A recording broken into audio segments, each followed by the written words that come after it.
Hey guys, welcome back to SM financial. So आपको तो पता चल ही गया होगा कि इंडियन एक्सचेंज वजीरेक्स जो है हैक हो चुका है और यहाँ पे लगभग 235 मिलियन जो है डॉलर यहाँ पे हैक हो चुके हैं। अब देखिए इसमें एक्चुअली हुआ क्या है, किस तरीके से क्या क्या चीजें हुई है, ये सारी चीजें जो है ऑलरेडी आपको पता है, काफी सारे टेलीग्राम में तो आप पता चल ही गया होगा। लेकिन इन सब चीजों से हमें क्या सीख मिलती है? तो इन सब चीजों से हमें ये सीख मिलती है कि कभी भी एक ही एक्सचेंज में जो है कभी भी फंड नहीं रखना चाहिए। हमेशा अपने फंड को जो है डाइवर्सिफाई करना चाहिए, अलग अलग एक्सचेंज में जो है अपने फंड रखने चाहिए। चाहे आप बाइनेंस यूज करते हो, चाहे आप बायबिट यूज करते हो, या फिर चाहे आप कोई भी ट्रस्टेड एक्सचेंज यूज करते हो, लेकिन फिर भी यहाँ पे देखिए हैक होने की काफी ज्यादा प्रोबेबिलिटी हो जाती है। तो हमेशा इन सब चीजों से सीखा करें। चाहे आप वॉलेट में भी क्यों ना कॉइन रखते हो, तो वॉलेट में भी मल्टीपल वॉलेट होने चाहिए। कोई भी एक ही वॉलेट में आपका जो है टोटली फंड नहीं होना चाहिए। अलग अलग वॉलेट में अपने कॉइन रखिए, अलग अलग एक्सचेंज में अपने फंड रखे। इससे क्या होगा कि अगर कोई एक्सचेंज हैक हो गया तो इससे जो है हम बच सकते हैं, क्योंकि क्रिप्टो करेंसी में ये सारी चीजें होती रहेंगी। और वजीरेक्स का हैक होना, ये जो चीज है इंडिया के लिए बहुत बुरी बात है, क्योंकि ऑलरेडी इंडिया में जो है क्रिप्टो करेंसी के रिलेटेड काफी सारी चीजें निगेटिव है, और ऐसे में एक्सचेंज का हैक होना बहुत बड़ी बात हो जाती है। इन सारी चीजों से बाकी एक्सचेंज को भी जो है काफी ज्यादा प्रॉब्लम फेस हो सकते हैं। तो इसलिए ध्यान में रखें कि अपना जो फंड है हमेशा अलग अलग एक्सचेंज में रखा करे, और उतना ही फंड रखा करे जितना आपको कामकाज करना है या फिर ट्रेडिंग करनी है। एक्स्ट्रा फंड कभी भी ना रखे। जब जरूरत होगी एक्स्ट्रा फंड की तभी उसमें जो है ऐड कर सकते हैं। साथ ही अलग अलग वॉलेट को भी यूज किया करे, और सभी वॉलेट में जो है थोड़ा थोड़ा ही फंड रखा करे। इससे क्या है, आप इन सारी चीजों से बचा जा सकता है। अब बात करते हैं मार्केट के बारे में कि मार्केट एक्चुअली क्या कर रहा है। तो जैसा कि मैंने मॉर्निंग में ही अपडेट दे दिया था कि मार्केट जो है करंटली रेंज में ही वर्क कर रहा है। जैसा कि आप देख सकते हैं कि हमारे पास दो प्रकार की रेंज बनी है, एक है रेजिस्टेंस जोन, एक है सपोर्ट जोन। और करंटली यहाँ पे देखिए काफी सारे कॉन्ट्रैक्ट आपको दिखाई दे रही है। तो चांसेस हो सकता है कि मार्केट अगर ऊपर जाता है तो लगभग 65-60 के आसपास जो है मार्केट जा सकता है। उसी प्रकार अगर मार्केट नीचे गिरता है तो लगभग मार्केट जो है 63 के करीब जो है आते हुए दिखाई दे सकता है, क्योंकि यहाँ पे दो रेंज है जहाँ पे आपको ब्लू लाइन दिखाई दे रही है, और चांसेस बहुत ज्यादा है कि मार्केट इन दोनों में से किसी एक को सबसे पहले हिट करेगा, उसके बाद जो है सेकंड को हिट कर सकता है। अब करंटली चार्ट को देखते हैं तो देखिए मार्केट 200 के ऊपर 50 और 50 के पास जो है मार्केट करंटली ट्रेड कर रहा है। लास्ट टाइम मैंने आपको ये वाला रेजिस्टेंस ड्रॉ करके दिया था, क्योंकि यहाँ पे देखिए बीच में कोई भी रेजिस्टेंस जोन नहीं है। यहाँ पे दो अटेम्प्ट मार्केट ने किए, उसी प्रकार यहाँ पे मार्केट ने फर्स्ट टाइम सपोर्ट को रिस्पेक्ट किया। तो जो हमारे लिए रेजिस्टेंस था वो सपोर्ट बन गया। फिर से मार्केट में जो है यहाँ पे एक रेजिस्टेंस हो सकता है। तो चांसेस हो जाएंगे कि मार्केट अगर यहाँ पे आता है तो एक बार मार्केट यहाँ से रेजिस्टेंस को फेस कर सकता है। 4 घंटे में अगर मैं मूविंग एवरेज को देखता हूँ तो देखिए यहाँ पे मूविंग एवरेज क्रॉस ओवर हो रहा है, और जैसा कि आपको पता है कि 200 के ऊपर 50 और 50 के ऊपर अगर मार्केट होता है तो मार्केट बुलिश में होता है। उसी प्रकार 200 के नीचे 50 और 50 के नीचे अगर मार्केट होता है तो मार्केट बेरिश होता है। यहाँ पे देखिए जब एमए क्रॉस ओवर हुआ तो उसके बाद देखिए मार्केट में काफी बड़ी फॉल देखने को मिली है। तो सेम प्रोबेबिलिटी लेके चलेंगे कि अगर यहाँ पे 50 एमए ऊपर आ जाता है और 200 एमए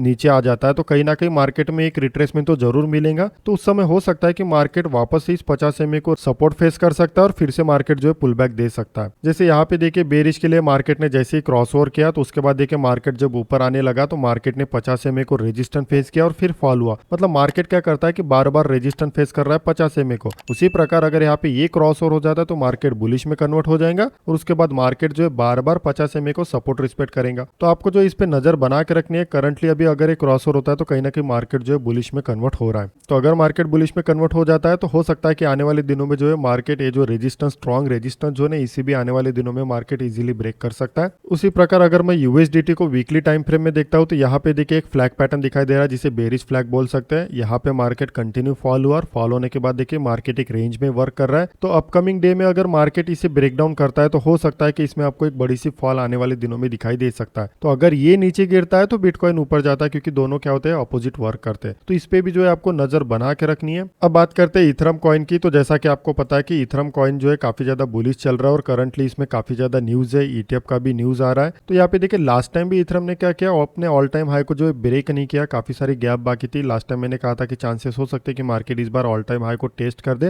लेकिन मार्केट लगभग 4000 के करीब आया और वहीं से मार्केट में जो है फॉल आने स्टार्ट हो गए। सेकंड अगर देखेंगे तो 200 के ऊपर 50 और 50 के ऊपर मार्केट है, और मार्केट लगभग 50 एमए के करीब से ही पुल बैक हुआ है। साथ ही अगर मैं यहाँ पे कैंडलस्टिक पैटर्न को भी देखता हूँ तो यहाँ पे देखिए कैंडलस्टिक पैटर्न दिखाई दे रही है। एक प्रकार से इसे कहते हैं बुलिश मदर बेबी पैटर्न, जैसा कि आप यहाँ पे देख सकते हैं। बुलिश मदर पैटर्न जो होता है ट्रेंड रिवर्सल पैटर्न होता है, जो कि ट्रेंड को रिवर्स कर देता है। तो अगर हम लोग इसे कंसीडर करते हैं तो हो सकता है कि आने वाले दिनों में जो इथरम में आपको काफी बढ़िया रैली दिखाई दे सकती है। सेम ऐसा जो पैटर्न है ऑलरेडी बिटकॉइन में बना था, जिसे मैंने आपको ग्रुप में ऑलरेडी दिखाया है। तो चांसेस हो सकते हैं कि अगर इसे ब्रेक करता है तो मार्केट जो है नया हाई लगा सकता है, और आने वाले दिनों में जो इथरम में काफी बढ़िया रैली आपको देखने को मिल सकती है। तो मैंने तो ऑलरेडी बताया था इसे बाय करने के लिए, क्योंकि जब हम लोग 3000 के करीब आए थे तभी मैंने आपको बताया था कि इसे कहीं ना कहीं आप जो है स्पॉट में थोड़ा थोड़ा बाय करते रहिए, क्योंकि जितना ज्यादा इसे डीप मिलेगा उतना आपके लिए बढ़िया हो सकता है। और फाइनली देखिए काफी बढ़िया इसमें हमें अभी रैली दिखाई दे रही है। तो ज्यादा कुछ तो करंटली मार्केट में है ही नहीं। हमेशा ध्यान में रखें कि जब मार्केट ऊपर जाता है तो मार्केट आपको एक मौका जरूर देता है, जिसके लिए आपको वेट करना पड़ता है। जब मार्केट रिट्रेसमेंट करेगा उसके बाद ही आप बाइंग के लिए प्लान करें। चलती गाड़ी में कभी भी बाइंग के लिए प्लान नहीं करनी चाहिए। साथ ही ऐसे हादसों से जो है आपको सीख लेना चाहिए और कभी भी एक ही वॉलेट में या एक ही एक्सचेंज में अपना फंड नहीं रखना है। हमेशा फंड को जो है अलग अलग एक्सचेंज में रखा करे और वॉलेट में रखा करे। बाकी जो भी अपडेट होगा मैं आपको टेलीग्राम ग्रुप में दे दूंगा। तो मिलते हैं नेक्स्ट वीडियो में। Thank you.